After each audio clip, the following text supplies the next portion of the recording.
Mark Rogers TV's college football predictions for week 7. Keep in mind that everything's on record. So when I tell you that I went 18-2 last week or whatever it was, check out all the videos going back to 2011. All our predictions on record here on YouTube or at MarkRogersTV.com. We are 84-47 against the spread in our confidence picks. 84-47, 9-7 this season, so we will do much better starting this week. Let's run it down starting at noon on Saturday with Texas and Oklahoma. The Sooners, a big 16.5-point favorite in Dallas, coming off the heartbreaking loss to TCU 37-33. That is momentarily, maybe permanently, we know, knocked them out of the college football playoff situation with one loss to TCU, but they will have ample time to get back into it and need some help. Texas plus 16.5 against Oklahoma. We like the Sooners to bounce back, but we do like Texas plus the 16.5 against the Sooners. Okay, we're going to dive into these confidence picks because we've got one in the Big Ten with Michigan State taking on Purdue. The Spartans looked awesome, amazing, one of the best teams in the country through 3 quarters at home against Nebraska, up 27-3. They look like one of the worst football teams around in the final 10 minutes of that game, almost losing the lead and almost losing the game against Tommy Armstrong and company, 27-22. We believe Mark D'Antonio has his team's attention, considering what happened in the failed fourth quarter and almost a disaster at home against Nebraska. Michigan State is one of the 10 best football teams in the country. Purdue, they've shown some recent life, winning finally in the Big Ten against Illinois last week and looking a little bit better in recent weeks overall. But Michigan State is putting up big points against big competition. They shot themselves in the foot several times, actually putting up the big points against bad teams, and this is what Purdue is right here. They're still a bad football team, and even though this is a game in West Lafayette, like Michigan State to cover the 20.5 in a confidence pick. Michigan State minus 20.5 against Purdue. Mark D'Antonio's got the attention of his football team, and they are much, much better than Purdue. This game has like 49-13 written all over it. Same thing right here with Florida State taking on Syracuse at the Carrier Dome. I could see Florida State sleepwalking through this game and winning 31-10, something in that range. And you know what? 31-10 gets it done. Florida State could also put the hurting on Syracuse, similar to what they did last season. This could be a 52-10 game. So I like Florida State in another confidence pick. 2 out of the gate, 2 confidence picks. Florida State minus 20.5. That's a low line against Syracuse. I know that it's on the road, but Florida State wakes up. They get the job done, and they really, I just don't see how the Orange is going to score in this game much to keep it anywhere close to the 3 touchdowns. So again, that's actually a 22.5 point spread. We still like Florida State 22.5 over Syracuse. Okay, let's run them through.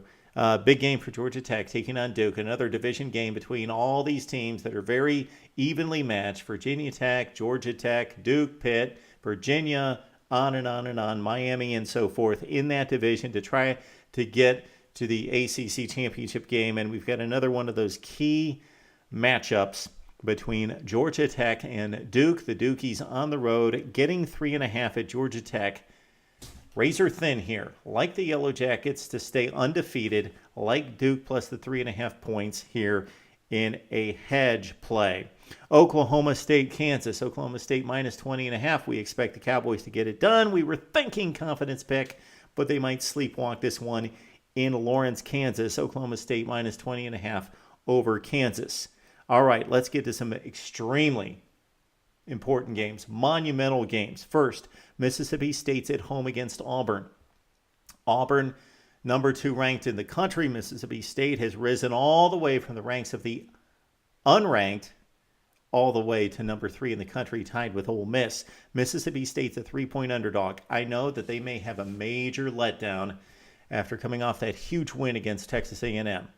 They were an underdog at home in that game, and they blew out Texas A&M. Their front 7 was dominant in that game. They were clearly the better team on both sides of the ball at the line of scrimmage, most importantly. Dak Prescott, I believe, is the best quarterback in the SEC.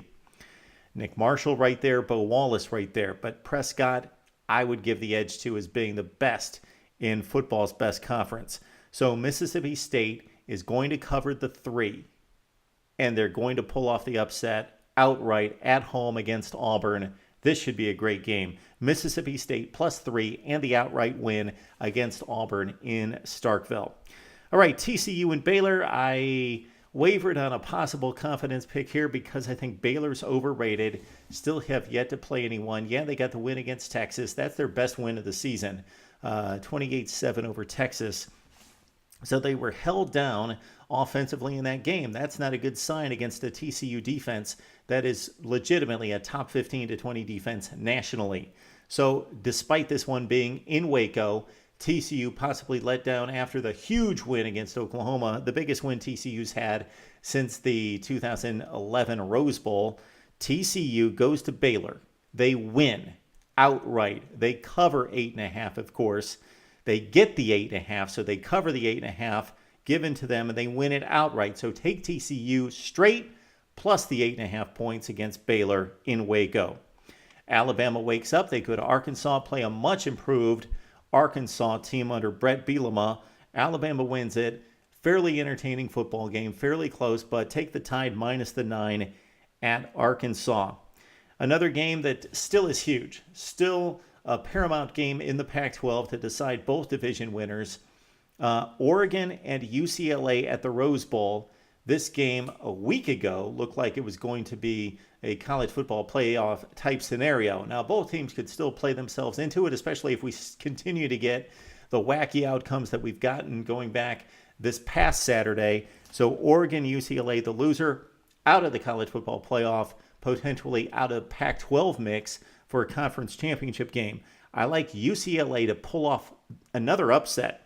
So this is several upsets that we're going with this week. I like UCLA at home against Oregon. I think they're stronger along the offensive front.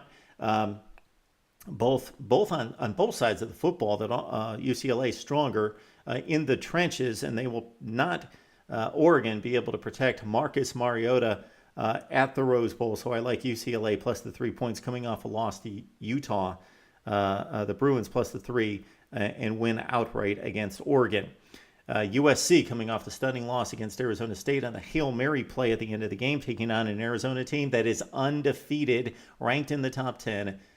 And Vegas still has Arizona at home as an undefeated team, as a 3-point underdog to a USC team that's lost twice to not great football teams, Arizona State and Boston College. That said, Vegas typically knows what it's doing.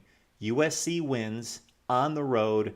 Take Arizona plus the 3. I love the Trojans' defense to win this game. Sure, I know Arizona State beat them up in the fourth quarter, ran all over them in the fourth quarter, and I don't know what happened in Boston College weeks ago, but USC steps up. They play well. They win it on defense. Arizona, a very, very good football team, much improved, but not top 10 ranked.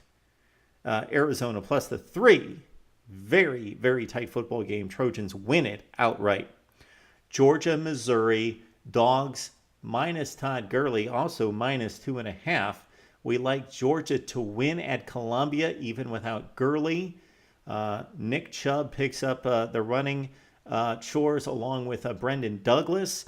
We like Hudson Mason to, for the first time this season, to have to shoulder much of the load offensively. Missouri's been a bit up and down. They gave us their best effort on the road and coming back from 13 down against South Carolina. Take Georgia minus the 2.5 to win at Missouri. Taking a lot of road teams here. Clemson-Louisville. Clemson minus 9.5 against Louisville. Typically don't like against a pretty good football team laying 9.5 points, but Will Gardner's injury status in question. Devontae Parker may not play. He's questionable as well. Clemson minus 9.5. That game at Clemson, they'll cover against the Cardinals, and still a pretty close football game, but within a couple scores. Clemson wins it minus 9.5. Okay, Notre Dame, North Carolina. If you look at the talent on these two football teams, they're very similar, comparable. If you look at the number of players that have draft status prospectus at this point on both teams. It's comparable. North Carolina is going to keep this somewhat close. Yes, Notre Dame wins somewhat comfortably by a couple scores, but check out the Notre Dame wins against anybody decent. And even so, some not so decent teams like Purdue and Syracuse. They've been 2-score games. Notre Dame wins at home. We'll take North Carolina to show us some pride, maybe for the first time this season. Carolina shows some pride, plus 17.5. Irish win it. And then finally, another huge game in the SEC. Ole Miss's defense came to play at home. Will they maintain that type of momentum? So we see it out of Ole Miss. We see it out of Mississippi State, where they have recorded monumental wins. Can they back it up? You have to back it up anywhere in college football, but especially in the SEC, and especially doubly in the SEC Western Division. That's what it's going to take for Ole Miss and Mississippi State to win this thing and get to Atlanta, to the title game. It's going to take sustained effort. So they can't make mistakes. They probably can't emotionally get up every week like that, but they're going to have to do it 5 or 6 times because the division is that tough. So, logic, football logic, and trying to psychoanalyze some of these teams would say that Ole Miss is let down after the big win at home against Alabama. Now they've got to go on the road where Texas A&M is licking its wounds coming off the Mississippi State loss. Maybe the Aggies get up for this one. Defense flies in the face of that logic. I love the Ole Miss defense. Even before the Bama game, 10 starters back from last season's very good defense. This is shaping up as possibly an elite defense. Ole Miss wins at Texas A&M, College Station, get the victory. They leave town. And so why not take the 2.5 points as well? Ole Miss wins outright, so take the 2.5. Ole Miss plus 2.5. So we've actually got 1, 2, 3, 4 upset winners outright in Mississippi State, TCU, UCLA, and Ole Miss. So our confidence picks once again, Michigan State lay 20.5 against Purdue, and Florida State minus the 22.5 against Syracuse. Mark Rogers TV with our college football predictions for Week 7. And you know the drill. We need to hear from you. So here are my picks. Where did I miss it? Where did I get it wrong? And we would love to hear your picks on this Week 7 right here on Mark Rogers TV.